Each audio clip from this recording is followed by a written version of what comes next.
We now have a Tropical Storm Gabrielle. It has been officially named by the National Hurricane Center as of 11 a.m. here on our Wednesday morning. I'm meteorologist Robert Spett, always doing our best to explain and educate on these tropical systems. No hype or anything like that, but just kind of breaking down the details as to where they are and why they're developing. So let's break this down right now. And you could see, based on satellite imagery, it's not terribly organized. Let's be quite frank. We got a lot of shear coming in from the west out of it.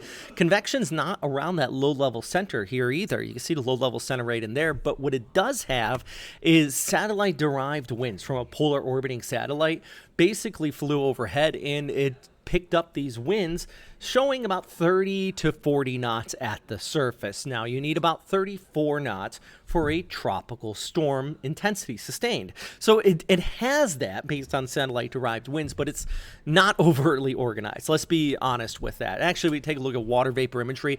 You can see the shear kind of running over it here just off towards the north. The low-level center is right about in here. We have plenty of convection kind of flowing towards it from the south. Now, a little bit of shear can't allow it to get those big lungs to breathe and intensify.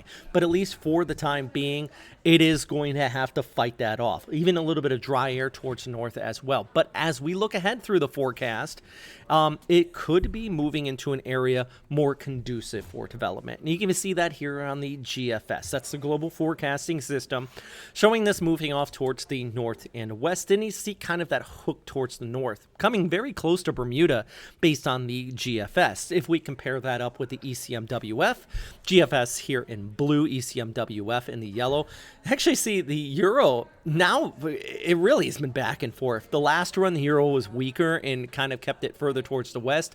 Now it's flip-flopped and it's stronger and intensifies it quicker, pulling towards the north and then towards the east. But something they're both consistent on is this rounding the Bermuda high, which has shifted further towards the east of Bermuda, allowing for basically a pathway for this to come off in that direction. So if we take a look at the wave heights, I think this is going to be one of the bigger things with this, especially for Bermuda.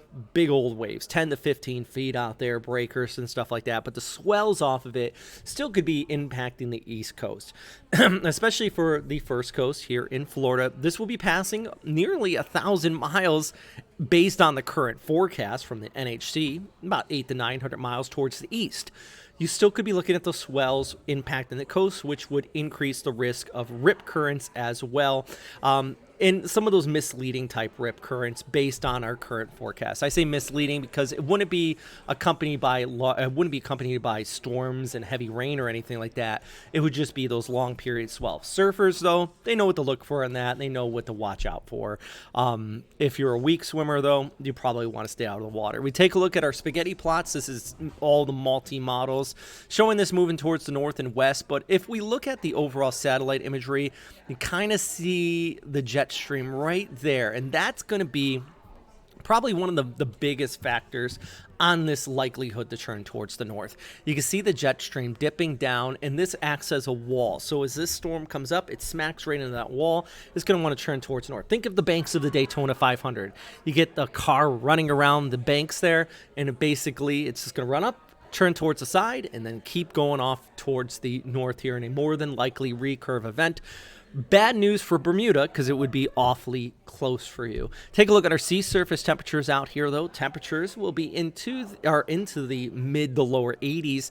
In this area where it is expected to strengthen just a bit up to hurricane status, that definitely would allow for more fuel for the fire here to get up to that intensity. But at least at this time, it is struggling. And it's going to take its time over the next few days to become a hurricane. Probably the next 48 to 72 hours, we're not even going to get up to that intensity. It has to move into that area. A little bit less dry air, a little bit less shear, and warmer sea surface temperatures, so it could max out with that hurricane intensity.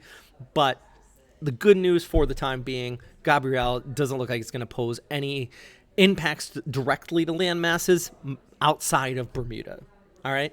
So as always, let me know if you have any questions or anything like that. Check out firstcoastnews.com/Hurricane Central for more information. And yeah, number one thing is stay safe out there, friends.